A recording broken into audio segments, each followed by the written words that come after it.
The parents of the accused Oxford High School shooter are fighting a new appeal tonight. James and Jennifer Crumbley now asking the Michigan Court of Appeals to throw out the manslaughter charges against them. 7 Action News reporter Kim Russell delves into why they say they're not responsible for their son's crimes. James and Jennifer Crumbley are the first parents in the nation to be charged because their son allegedly carried out a mass shooting at his school.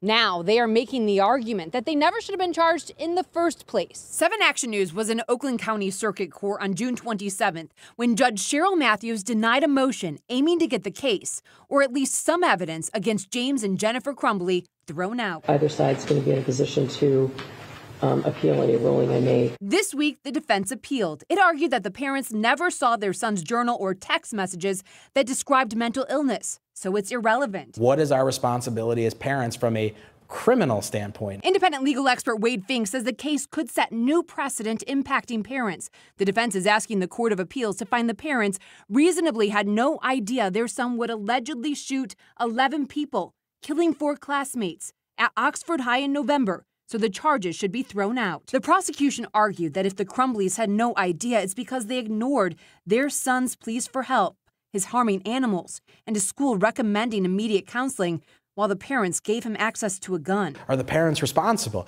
That's a question that's not often asked in court, is criminalizing bad parenting.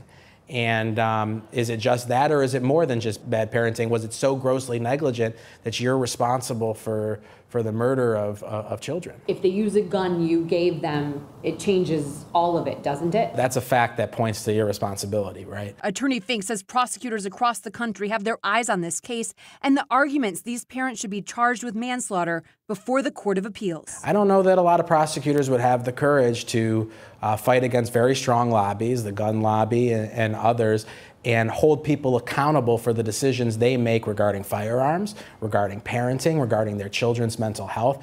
That's very courageous. You know, there's some defense lawyers, and I don't necessarily disagree with them, that thinks that maybe it's an overreach.